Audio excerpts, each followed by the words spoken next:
My husband and I are the parents of two beautiful children. Our daughter is 25 years old and our son is 21. Both of our children are adopted from foster care. Our daughter was 2 years old when she came into our home, and our son was 11 weeks old. As parents, my husband and my main goal was always to make sure our children grew up into good people and felt loved and supported by us through all the stages of their lives. Our daughter is now married to a wonderful man, Taylor, and they just had their first child together. I had a bit of a run-in with my daughter's mother-in-law at the hospital when we went to visit. My daughter's mother-in-law and father-in-law have always struck me as somewhat arrogant, and my husband and I have both felt like they have made jabs at the fact that my husband and I were older parents. Taylor's parents had him when they were 18, and they are grandparents at 43 now. Apparently, this is something that makes them superior to my husband and me as grandparents, according to Taylor's mom. This all started when we were invited to come meet the baby and see Taylor and our daughter. My husband and I first went to check on how our daughter was doing, and if she needed anything, Taylor's parents went straight for the baby. When we were leaving, my husband went to use the restroom, and Taylor's mom followed me and suggested that I was some grandparent when I showed no enthusiasm to meet my grandson. I asked what she meant by that, and she said I ignored him for the first 10 minutes. I corrected her and said I did not ignore my grandson. I checked on my baby first because childbirth can be difficult. She asked how I would know that and then said it must be my age that makes me less interested in grandbabies. I was shocked, as this was the most blatant insult she had directed my way. She then said that she and her husband will be the beloved grandparents because they're young enough to run around with our grandson and play with him without breaking a hip or destroying their backs. I told her she knew nothing about me to say this. She said clearly being old parents came with the disadvantage of being old grandparents, and that would not be fun for a child. I told her I would rather be an older grandparent than trying to be a grandparent while still behaving like a child myself. She was furious, and I felt bad immediately because I only inflated the problem. My husband and I left, and he suggested we should speak to Taylor in case his mother twisted things. I didn't want to interrupt their first day as a family of 3, so I waited for a couple of days. At that point, Taylor knew something was up with his mom. We talked, and he told me not to worry about it. He apologized for his mom and asked if his parents had been like that with us previously. His mother, however, has said I declared a grandparent war and that I am clearly looking down my nose at her for being a teenage mother. Am I the idiot? Now, here are the comments. Comment 1. Not the idiot. And seriously, don't feel bad. She deserved way more than that. That audacity. Whoa! But don't worry, you'll probably turn out to be the preferred grandparents. If Taylor is a wonderful man, and I can only imagine your daughter is too, the kids are going to turn out good too. And kids see through the kind of poop this lady is putting forward. Don't worry, you might have made it a bit worse. But with her personality, it would only have been a matter of time before she pulled another stunt. You guys would have come to blows at some point, I bet, and there's no honor in being the bigger person all the way while being trashed. You need to push back when you meet a bully, and that's what you did. The jab you took at her personality is nothing compared to what she threw at you. Comment 2. Not the idiot. This honestly hurts my heart because I can tell that you and your husband are very sweet and wonderful people, parents and grandparents. Not only did she make many rude comments about your age, but she also made a really stupid jab at you being an adoptive asterisk parent, like it's some sort of secret childbirth is difficult. WTF, I'm sorry you had to deal with this. Honestly though, a lot of the grandparents who behave like this are really only interested in the image of being a grandparent and the social media photo op. I hope not, for your daughter and grandbaby's sake, but it's common. Comment 3. Not the idiot. There is no correct way to approach someone who has just given birth. There are too many things to worry about. GT. Apparently this is something that makes them superior to my husband and me as grandparents, according to Taylor's mom. No, it just means they don't use protection. I'm sure you will win the grandparent war, and you will be a wonderful grandparent for years to come. Don't worry about being older parents. My parents are 60 plus, and they have still told us they are not ready to be a grandparent yet. Now, for the next story. I talked to my nephew. This isn't an issue anymore. He wants to take over. We are going to switch the order. He will take care of sister and get the inheritance. Now my son doesn't have to choose. Hello, My nephew is helping me with this. I am 56 years old and just finalizing my will. I have 2 children, Jack and Marge. Marge is disabled and can't look after herself. My wife and I take care of her at the moment. Our biggest worry is that when we die, she will not be taken care of. Our family has a good amount of money. It is enough that you could probably get by without working for the rest of your life and still have money left over. We are very fortunate and just got lucky for a lot of things. We bought cheap houses long ago and now they're worth a ton due to the location. We made our will, and Jack only gets the money if he takes care of her. If he doesn't get the money. And it will go to my nephew who has the same condition. We have a few other backups, but I know my nephew would do it if my son didn't. It came up today asking what will happen to Marge when we die, and I explained since I didn't want to lie and have it be a shock when we are dead. My son is pissed, and the family is split, so I came here. Yes, we looked into a trust. It's not a safe option. There is a huge chance the money can be taken for her due to the laws surrounding it. We are not in the USA. We talked to multiple lawyers. This is the saddest option for her. Now, here are the comments. Comment 1. Wow, you're so much the idiot and are completely and utterly oblivious. Your poor son is nothing to you, and you're the idiot. 1. The reason to leave him some asterisk of your estate is that he's your son and you love him, not because he's an indentured worker taking on a lifetime of responsibility for his sister. 2. He did not sign up for being a parent of a disabled person at any point. He is not a parent.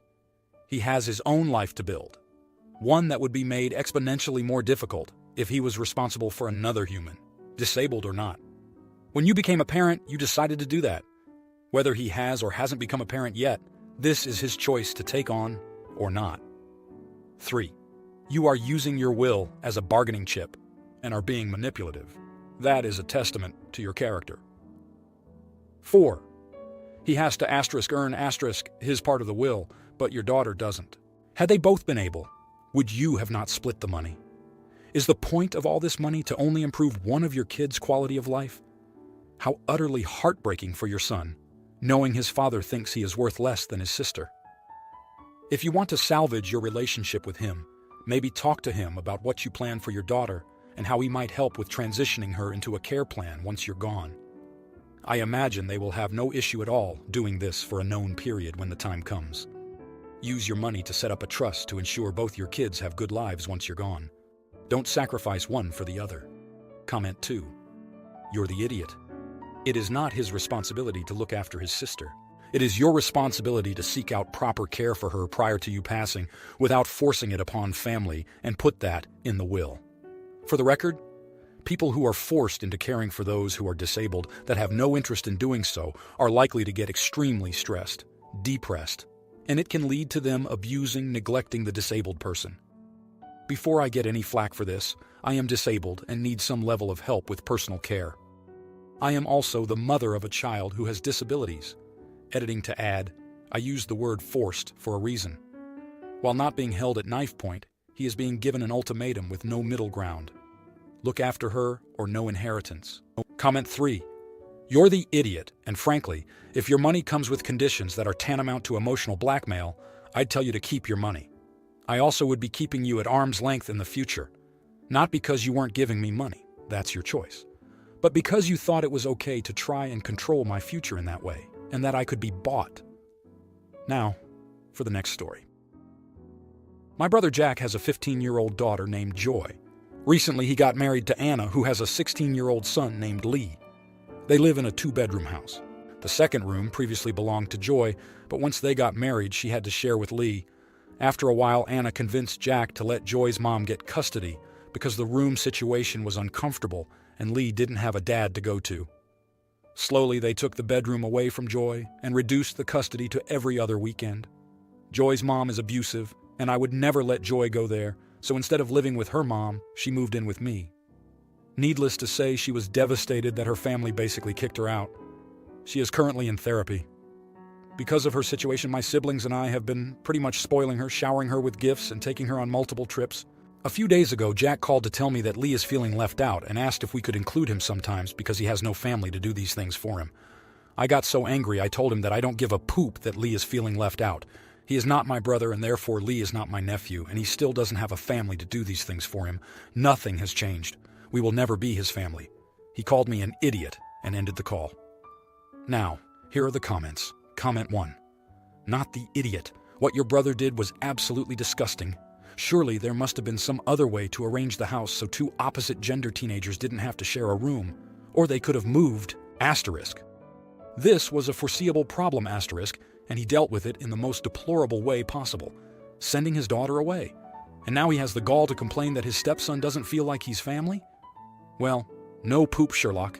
He isn't. It sucks for Lee, too. I think he is likely innocent in this, unless he asked his mother to get rid of Joy. He's a kid, albeit a teenager, and not a small child devoid of understanding. It's not his fault he doesn't have family, but he also doesn't get to glom onto his stepfather's family, especially when stepdad did such an awful thing. Comment 2. So Anna marries your brother, moves into his home with her son Lee, takes over Joy's room, and tries to pawn her off to her abusive mother. What kind of fuckery is this? At that age, boys and girls need to have their own rooms, space, and privacy. If they can't afford it, they shouldn't be cohabitating. Also, OP's brother seems to be a failure of a father for abandoning Joy like that. I commend you for stepping up where her father clearly will not. NTA.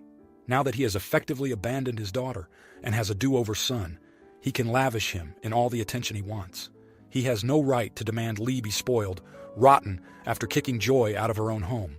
His priorities are messed up. My choice of words for Anna wouldn't be appropriate for this sub. Comment 3. So Anna moves in and convinces Jack to kick out his daughter and send her to his toxic ex.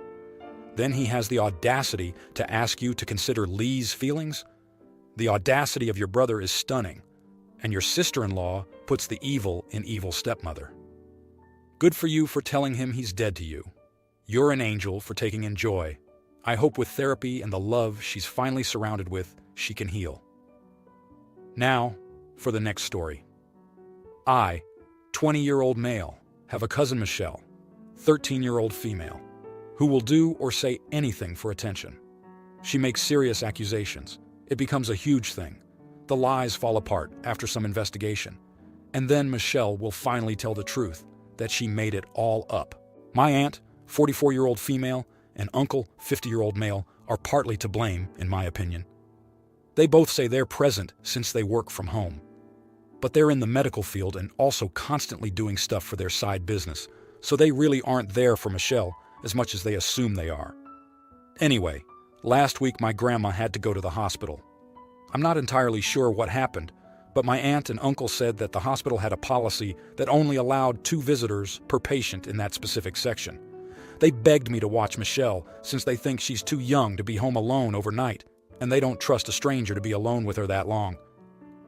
My other aunt, uncle, and cousins who I live with were out of town, by the way. That's why they asked me. Gabrai, I immediately told them no and refused to even think about it. I have a strict personal rule to never be alone with Michelle because, especially as a guy, I don't want to be accused of anything. My aunt ended up staying home with Michelle. My aunt and uncle both sent me a long text last night saying that they were extremely disappointed in me. They already took so much time off work, and I caused even more stress because my aunt wasn't able to be with her mom when she needed her.